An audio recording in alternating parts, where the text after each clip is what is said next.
Bon, je suis très heureux qu'on puisse échanger. Est-ce que tu pourrais te présenter, me dire un petit peu qui tu es? Je m'appelle Maxime Lerbu, j'ai 40 ans, je suis l'heureux papa d'un bébé de 4 mois et demi. Mhm. Au niveau professionnel, donc, j'ai travaillé une quinzaine d'années dans les achats textiles, donc en passant par différentes enseignes. Et là, donc, depuis très peu, je suis responsable du développement durable chez Promode. Justement, c'est quoi être responsable du développement durable chez Promode?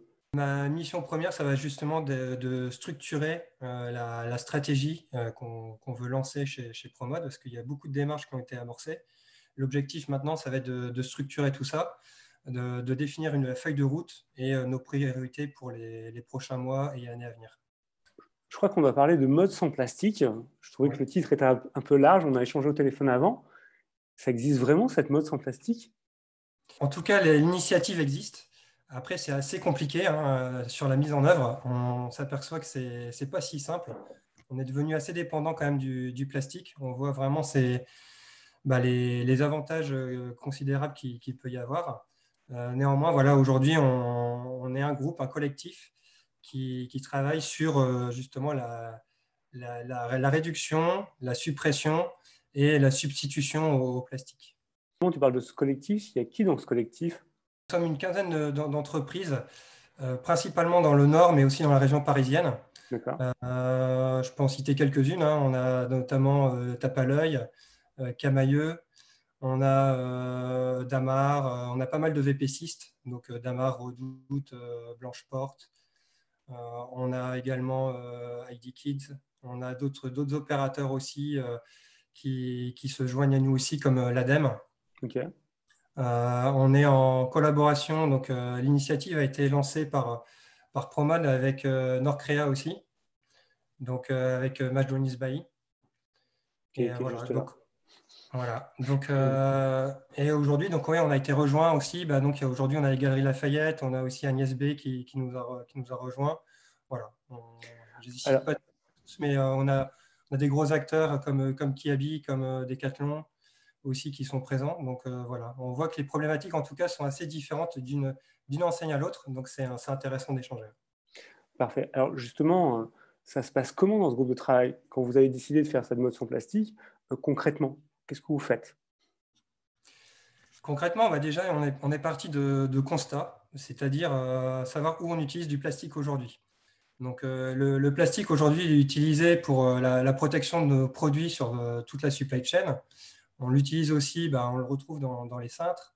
On le D'accord. retrouve également dans toute la partie vente à distance pour la livraison auprès de nos clientes. On va le retrouver dans nos produits également. Donc, on le retrouve un peu partout. Donc, c'était déjà essayer de voir un petit peu là où on voulait agir. Ensuite, c'était de mesurer. Donc, aujourd'hui, si je prends la partie, par exemple, polybag, donc le polybag, c'est l'emballage plastique qui protège nos vêtements. C'est D'accord. celui sur lequel aujourd'hui on a le plus avancé. On a déjà recensé donc, sur 11 enseignes parmi la quinzaine qui font partie du collectif. Ça représente à peu près 1800 tonnes aujourd'hui de plastique. Donc, Promode uniquement, c'est 223 tonnes. Donc, on s'est dit qu'effectivement, c'était pas négligeable. Et donc, voilà, il faut qu'on agisse sur le sujet. Donc, premier point, c'est le constat. D'accord. C'est de voir aussi quelle est l'utilité du plastique. Pourquoi on en est arrivé là? Parce qu'il y a quelques années, quelques dizaines d'années, on n'utilisait pas de plastique.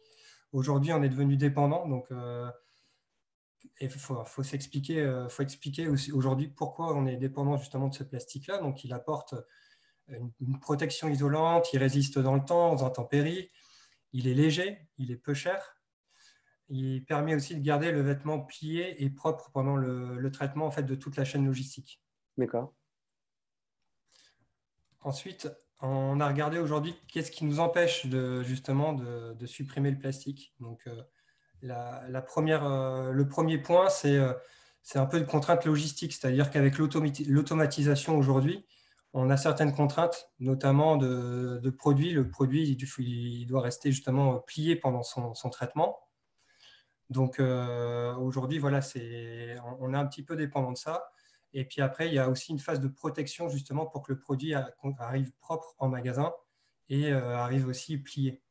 Donc on a une vraie contrainte aujourd'hui Mhm. sur les produits on va dire, surtout à matière fluide et les D'accord. produits de coloris clairs. Voilà.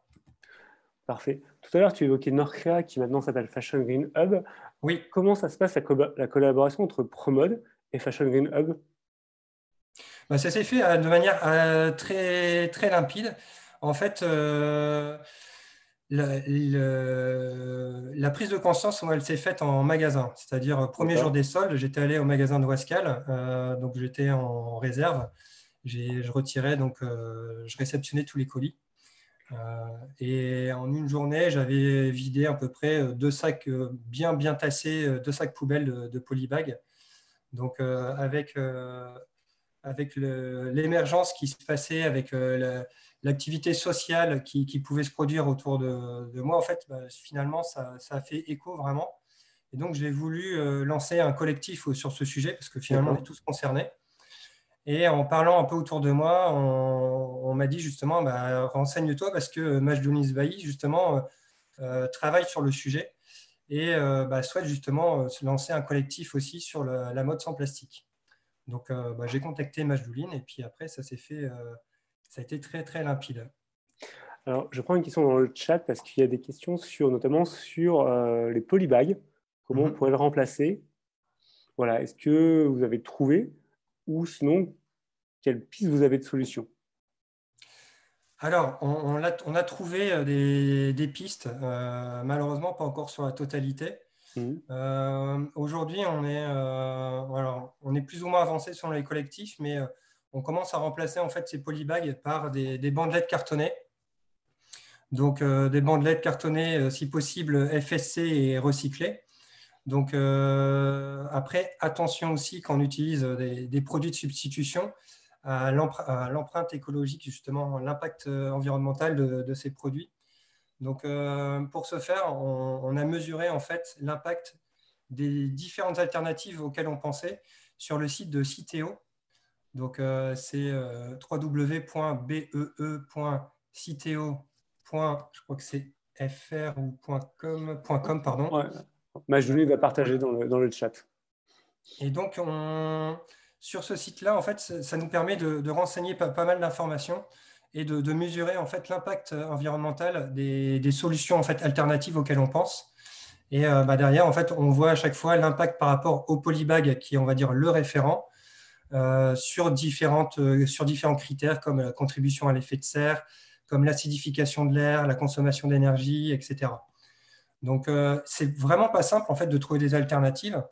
La bandelette cartonnée, c'est une alternative aujourd'hui qui répond à ces différents critères par rapport au polybag.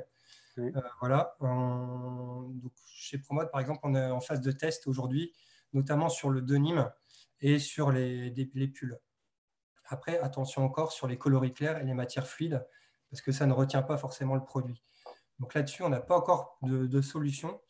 Donc là où on peut agir, c'est demander à nos fournisseurs, pour l'instant on en est là, hein, on va travailler après sur d'autres choses, mais à utiliser des polybags recyclés, donc pour avoir un impact environnemental plus faible. Très clair. Alors, par rapport aux résultats de ce groupe de travail, ils sont ouverts à tous ou c'est juste pour le groupe de travail? Comment ça se module en fait? Excuse-moi, tu peux. Je vais te redire. En fait, ce groupe de travail, donc Oui. vous êtes plusieurs entreprises, effectivement, avec Fashion Green Hub. Au niveau des résultats, est-ce qu'ils sont accessibles uniquement au groupe de travail ou ils sont accessibles à d'autres? Et si oui, dans quelles conditions? Alors, pour l'instant, c'est vrai que ça reste dans le collectif. Par contre, D'accord. on a l'objectif justement d'écrire des livrets qui vont apparaître par thématique. Donc, il y a un premier livret qui sortira justement sur le polybag avec justement les différentes avancées auxquelles on a pu aboutir, qui sera disponible en fait auprès de tous. Parfait. Et s'il y a des entreprises qui nous écoutent et qui veulent travailler avec vous, collaborer avec vous, comment ça se passe? Ça se fait en fait de manière assez régulière. On a des entreprises qui nous ont rejoints récemment. On est vraiment ouvert sur le sujet. En général, bah, quand une entreprise se rejoint à nous, on échange pour connaître aujourd'hui quelles sont leurs problématiques. On leur explique aussi aujourd'hui où nous en sommes dans les différentes avancées. Et puis, on voit derrière si effectivement il y a intérêt ou pas à rejoindre certains groupes de travail. Mais on n'a jamais refusé. D'accord. Et parce que donc j'ai une question de Randa en fait dans le chat. Si on est un particulier, est-ce qu'on peut participer à ce groupe de travail ou c'est uniquement réservé aux entreprises? Non, non, il n'y a pas de limite. Enfin, c'est pas limité qu'aux entreprises.